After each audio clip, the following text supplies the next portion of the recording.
So in today's video, I'm going to show you how to get the best grade out of Premiere Pro. My name's Gelder.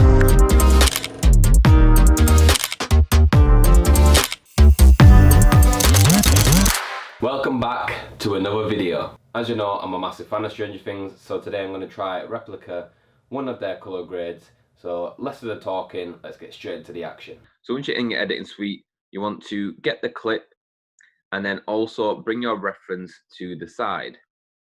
Now this is going to change when you click on the color palette, but that's fine. All you're going to do is just make sure you add that extra tab into the color suite just so you can always be seeing your reference. So let's click onto the color tab, and then this is going to bring you your wheels, all the things that you need to keep monitoring your footage. So what we want to do is create this kind of grade. This photo is a boosted version, so I think all the shadows and highlights are a bit overexposed on this. So what we're going to do first of all is just work with the shadows and highlights. So what you want to do is you kind of want to not mess with the blacks too much, because what I've realized with Sony A7 Mark III is when you bring the shadows down too much, it introduces noise and it looks horrible when it's on a big screen. So I tend to just bring the shadows down, which is kind of like similar to bringing the blacks. Obviously, you don't want to crush the blacks too much anyway, unless you want in a pure black crush. I'm not going for that with this, so I just want to bring the shadows down. Make sure the highlights are at the right level. Always be looking on your left. If it is, all you're going to do is just keep toggling highlights in the shadows area until it comes down, just reaching the top here on the 100 mark on the parade. So let's see what we've got so far. Nothing crazy, but we just sorted out our shadows and we sorted out our highlights. Just want to bring the shadows down a bit more, because ideally we want to be touching the 0. So I brought the shadows down. I'm just going to crush the blacks a tad bit just to reach 0. There we go. And now we have this. So this part of the color grade, we are just sorting out the color correction. So actually I've done a pretty decent job with the white balance with this, because I've always been monitoring my white balance, and the color correction looks fairly decent. So I am most likely going to start the grade right off the back. I'm just going to double check and make sure everything is sweet as it is. Right, that looks sweet to me. So now what you want to do is you want to click on here, click on adjustment layer, click OK. And now the reason why I'm not grading actually on the footage is, one, because when you do an adjustment layer, it's actually easier to just transfer it over to the next clip if it's the same clip and it's the same exposure. And it also gives you the freedom to bring down the opacity. When it's on the clip, you can't actually do that. So when you actually do an adjustment layer, if the grade's too heavy and you want to kind of dim the grade a little bit, all you got to do is just mess with the opacity on the adjustment layer, which I'll talk about later on. So let's get straight into it. I want to use this layer as an overall grade. So this is going to be focusing on the whole image and also his skin tones. So let's crack on with that. What I want to do is go on basic corrections and just toggle some of these till it fits appropriate. Let's bring a little bit of contrast up. Again, always looking on your left side. Don't want to make sure the highlights are capping. So as you can see, if I bring that down a bit, always looking at the parade and making sure the top bit is not overexposed. Same with the shadows. Make sure the shadows are touching the bottom at 0. You can crush a bit of the shadows, nothing silly. Always looking at the scopes and your image at the same time to make sure it's matching what it's saying. And then bring down the whites if needs be, so it's not reaching the top. And the blacks, totally up to you. If I bring the blacks down any further, it's going to kind of go below the target place that I want it to be. So I'm going to on minus 0.5, and that should be bang on. Boom, so that's perfect. Let's toggle that off, toggle that on to see what you've done. And I feel like we're already getting there. I want to keep this warm feeling, so what I'm going to do is just add a bit more warmth to the temperature. And this just creates that homely vibe, and also it looks like the reference. So what we're going to do later on is bring these out a little bit more and make it more orange. So now we'll go on to creatives and just find a reference that is close to your look and then go from there. So I quite like this one because it brings out the colors a bit. And then all I'm going to do is make sure the intensity comes down quite a lot, because I only want it to be very subtle, nothing too crazy. If I toggle that off and on, you see the subtleness. It's only a tiny bit, but it creates that extra vibrance into the image. Here, I want to bring my sharpening up. I always bring my sharpening up because I bring it down in my actual camera. Mess with the vibrance, see what looks good and what doesn't. So more vibrance you bring in, obviously the bigger the colors. I want to actually bring the vibrance up by 10, just a little bit, nothing silly. Now we'll come back down to the curves. This is where it gets interesting. So hue versus saturation, or hue versus hue. Now I always mess with the hue versus hue just because it gives you the creativity of messing with the colors and taking out or bringing in colors and changing the hue of it. So if I mess with the red, as you can see, I can even make it really green or purple or blue just by messing around with this. And a lot of people don't tend to use this in Premiere Pro, but this is actually a really key tool to bring out colors in certain areas. So let's just say the yellows or the green. Same with the hue versus saturation. This just actually boosts the saturation of the color. So let's just say I want the yellow t-shirt to be a bit more vibrant, or just the yellows in general. It's going to make sure that t-shirt becomes more vibrant, or any yellow colors in the image. And I quite actually like how that's looking. I want to bring down the pinks a little bit, just because I can see it on his skin, and I don't really like how that's affecting it. Obviously we're going to adjust that anyway in the edit, but if we can adjust it even more now, why not? And to be honest, I don't really touch anything else unless needed. I like to bring the edge of these saturations down to the bottom. It just keeps the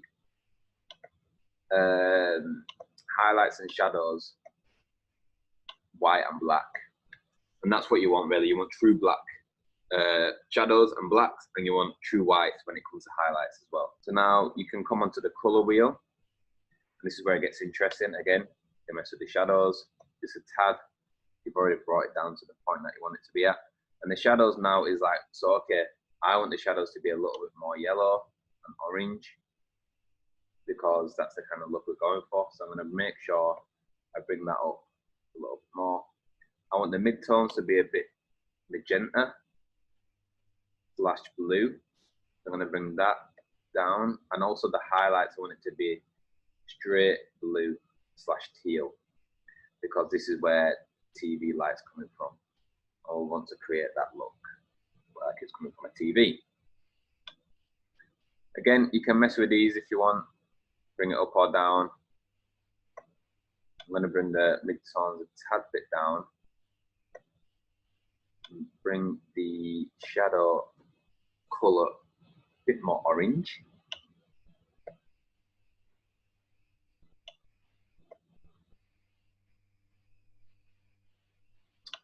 I actually want to vignette this as well, so I want to feather it, just create that little extra touch, bring the roundness away from the image, so minus. And that just creates that little extra touch and creates more of a shadow effect at the edge here. And this is what's actually casting in shadow this side of the face. So we want this part of the image to be a bit more darker, which is what we've done. Now, what you want to do here is go on the HLS secondary, zoom it in so you can see his face. And then what you want to do here is you just want to click on his forehead or a middle point. Usually the forehead is good because this is like a middle point of the colors. Adjust it so you can see his skin. so it's covering all of the skin. Make sure you toggle it so you're not getting all of the background in at the same time. You just want his skin tones really and truly. You're gonna have to mess around with this quite a bit till you find that right balance. And don't worry if you haven't got it perfectly bang on, just because we can mess with the blur and obviously feather with the feathering tool, which is what I'm using right now to make sure I'm getting all the extra bits and details needed. Making these small now so I can get rid of all the background, feathering it, and then what I'm going to do is just move it around till it fits where the skin is and all the red colours. I'm pretty happy with that. Now what you want to do is, just to make it a bit smoother, is denoise it, bring the blur up quite a bit. It just blends the actual colour and the background when you actually come to messing with the colour. So what you want to do is go on, click on the free colour scopes.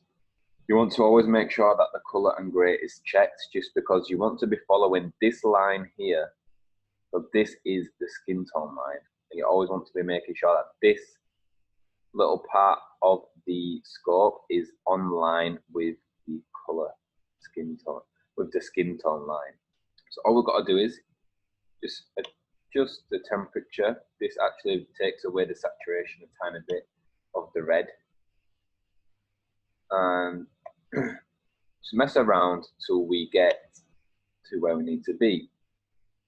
So as you can see, we actually need to get more yellow into his skin. Looking at the scopes, you want the red, you want the shadows to be a little bit red, just because everyone's skin has blood flow going through, so everyone has a little bit of a red tint to the skin. Again, make sure you're bringing the mid-tones fairly to the bit where it needs to be. Always been monitoring how it's looking, just because if it's on the line and it looks off, you still don't want to always do that, because Premiere Pro is not that accurate. So if I toggle it off now and click on this to see what it's actually doing, on and off, as you can see, it's bringing a little bit of yellow into his face, which I'll show in a minute once I've zoomed in. Just keep toggling it to you are satisfied. And it doesn't have to be bang on, it doesn't have to be perfectly on the line, just near enough there, because we don't want to make it look unrealistic. So what you can else do is mess with the contrast, so you can make your skin a bit softer or more contrasty. You can bring the saturation up, but just be wary of that, because the more saturation you bring in, the more odd it looks. I actually like to bring the skin tones down a bit, so around to 97.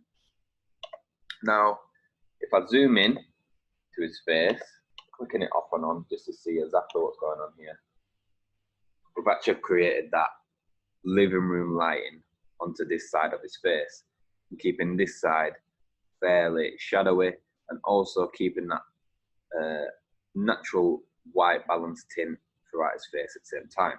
So what else we want to do now is create another adjustment layer, and bring this one either underneath or on top, doesn't really matter.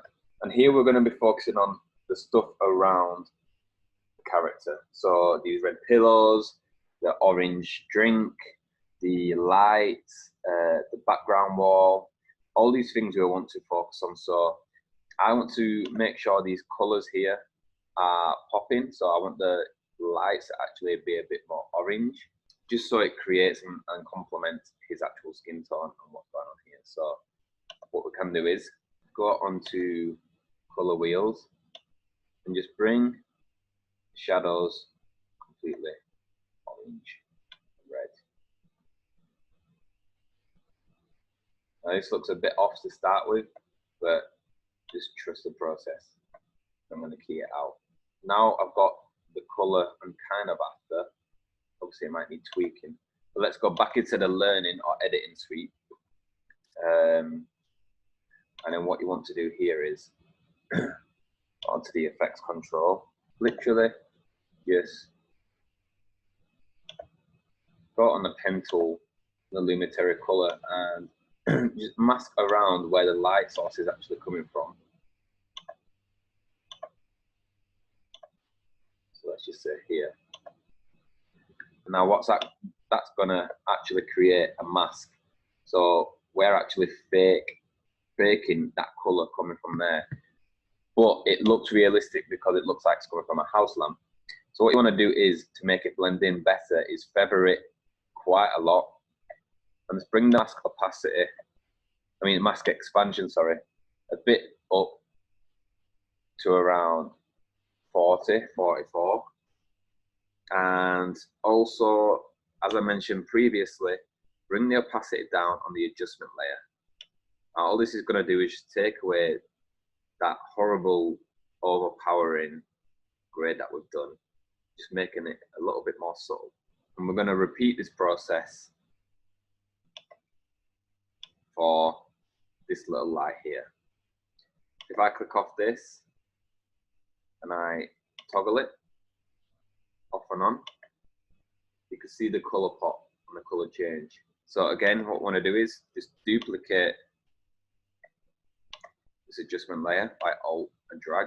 And what you want to do is keep the exact same color grade, but just make sure you're getting rid of the mask that you did, because you don't want to double it. And you want to mask around this small light here. And just kind of mask around where the light is actually spreading. And obviously you want to create that little bit of featherness around where the pillows are going to be. And then match it up to where it's ended. Right, so now that's keyed out. What I want to do again is feather it, bring the mask expansion down a little bit with this one, just because I don't want it to be overpowering. Make sure the feather's quite up a little bit. And the opacity is already on 43%, because all we did was duplicate it, but I want to bring this one down a tad bit more to around 30 to 25. So now what else we want to do is have one more adjustment. I'm going to create another adjustment layer, but this one we're going to be starting from fresh because we're doing something different this time. So now we've got our last adjustment. Let's look back on our reference one last time to see what else we could do to really make this look like a part. Now what I want to do is, I want to make sure the red in the pillows is popping a little bit more, and also in his badge here. So what I'm going to do here is go on HLS secondary, click on the pen tool and just click on the pillow. Cool, so it's actually done a pretty decent job already. Now all you want to do is just adjust it so it fits appropriate. Now you don't want the skin tones really and truly. I mean, you might get a little bit of skin tone in there because the skin tone is red. Ideally, we want to be focusing on the pillows. Just keep tweaking it so you've got the object. Cool, so now I'm happy with that. And if we go back onto the colors, we don't want to be pushing it too red where it's going over the boundary, because this is the safety guideline. We don't want to be going anything over these. So ideally, we want to just make it very subtle. You can either bring the brightness up or the brightness down, depending on what you want the audience to look at. So let's just say, I'll give you both examples, okay? So all you would have to do really and truly with this is boost the saturation up, and also you can either boost the contrast up, which makes it a bit more darker and blends in. You can make it more vibrant and light. I like it being a bit more darker, so it's not too in your face. Also, I want to bring the midtones down a tad bit, just because I don't want the main focus to be on the pillows. I want it to be on the character. But I also do want the colors to pop a little bit. And then just bring the highlights down. Push the shadow midtones to red, a little bit to the red in the shadows. Same with the highlights. It's very subtle. And also, what I want to do in the curves is just bring down the midtones a tad bit, just so it blends in with the image. Again, create one more adjustment layer, which I said the last one would have been last one, but it's not. This one's the last one. And all you're going to be doing here is Just getting an overall look on the image. So again, go on creative, click on one that catches your eye or fits the grade. Now, I quite like this one, the Fuji F125. The reason why I like it is because it brings a little bit more darkness into the image. And obviously I'm going to bring the intensity down to around 10. Very unnoticeable. If I click that off and on, off, and then on, as you can see, it gives a little bit more of a shadow just around the edges. So I'm going to actually bring that up a tad bit more to around 13. And now on the overall image, what I'm going to do is go on basic control, bring the saturation down a tad to around, let's just say 97. And then go back to your original first grade that we did, which focuses on the skin tones, which is this one, I believe so.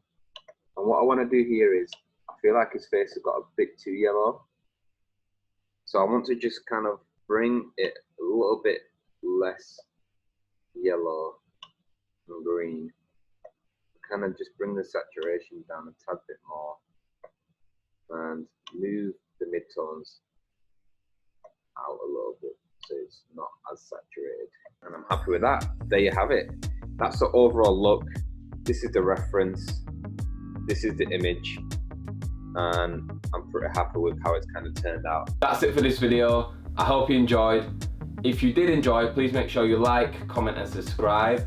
And comment what else you would like me to do or anything that you're interested in, like camera settings or anything like that, because I'm happy to do that. Just let me know what you want to see in the comment section down below. Give this video a thumbs up because it helps me out a lot. It helps me get on the, the recommended page, which hopefully with a little bit of help you guys can get me on there. And that's it. I'll see you all next time.